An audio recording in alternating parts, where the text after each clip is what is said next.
Hey everyone, it's Eric Gamespace here once again, and you might have noticed that we've got something new on stream today. This is the Philips 279M1R gaming monitor, and if, like a few select members of the public, you've managed to grab a gaming console over the festive season, then you might be sick of simply trying to battle for the before you even boot up Doom and slay your enemies, or try and get some kit years in Halo. Philips are hoping that they can solve this problem with this brand new 27-inch 4K high-spec gaming monitor coming in at something around £700 or your local equivalent. This gaming monitor is certainly going to be looking at top of the line. It's fully Xbox certified, comes with a ton of connectivity, and will hopefully allow you to get the best out of your next generation gaming without having to take over the front room, or simply allow you to move your console to your desktop, as many of us have. Let's go ahead and get the Philips 279M1R gaming monitor out of the box and see how it looks.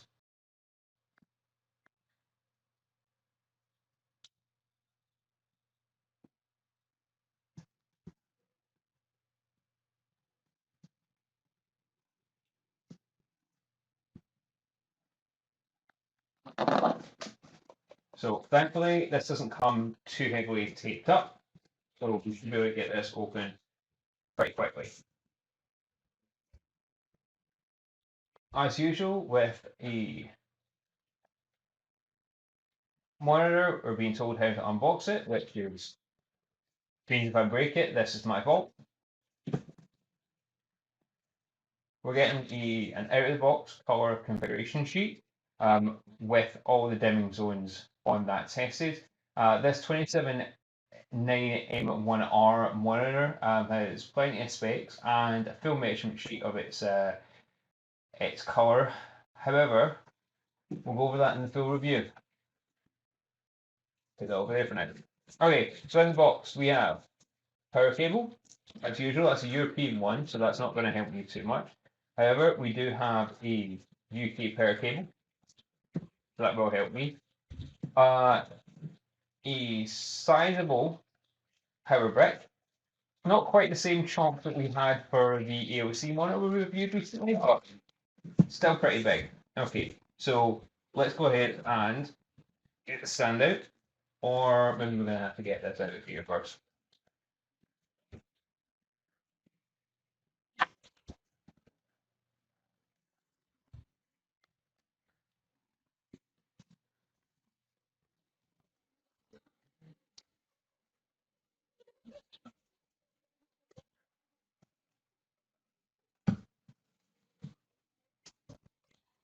Okay, so we have this out of the box. So let's go ahead and let's unwrap everything that we've got in it. First of all, I'm assuming this is the stand. This thing is actually heavier than the stand that the AOC monitor came in. It is absolutely ridiculous. This isn't going to fall over anytime soon. Jeez, that is heavy. Okay, outside of that, we've got a HDMI cable. We have a USB to USB-C. Sorry, a USB-C to USB-C cable. DisplayPort cable. Funny thing, USB-C to USB-C, you will get 4K at 120 hertz, I believe it is. Over DisplayPort and HDMI, you can bump that up to 144 hertz over 4K. So do bear that in mind. Also going to get a quick start guide, which is pretty quick. I'm going to put that there because I need it. We've got the manual, which is full of important information and plenty of stuff that I promised that I will read. Once again, we have the inclusion of the user's manual on a CD. I beg of you, monitor manufacturers, choose one, and preferably the quick start guide. This will never get used for anything but a coaster.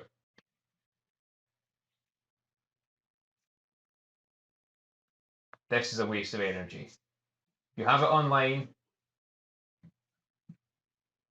This is great. Okay, moving on from that.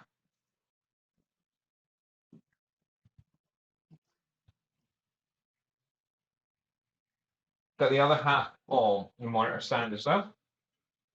So it's a two-part stand, which is not that unusual. In fact, pretty common. Looks like a fully... Okay, so it looks like that's a clip-in stand. And it looks like the base will just saw on and then screw in, which I will show you as part of the full review later. The stand also is solid as it feels. It also comes with some cable management, which is pretty easy to get into. But other than that, it's pretty standard. It does swivel up, down, left and right, as you see. So let's go ahead and get the monitor out and have a look at that.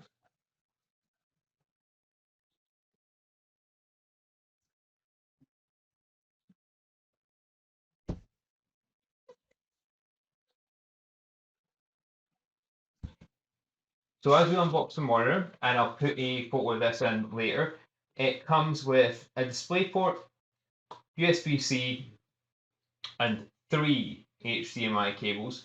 Looks like we've got 2 super fast USB ports that will be used for fast charging, 2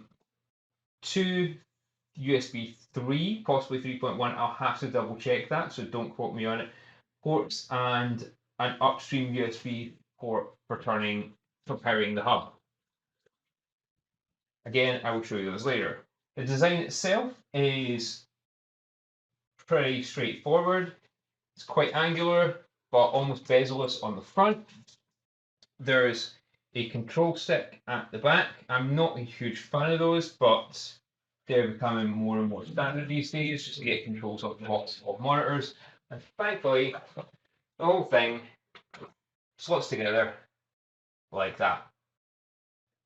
So this is the Philips 279 M1R monitor. We're going to be testing it out over the next few days to weeks and find out if it's any good for console and PC gaming. Check out the full review over at gamespace.com.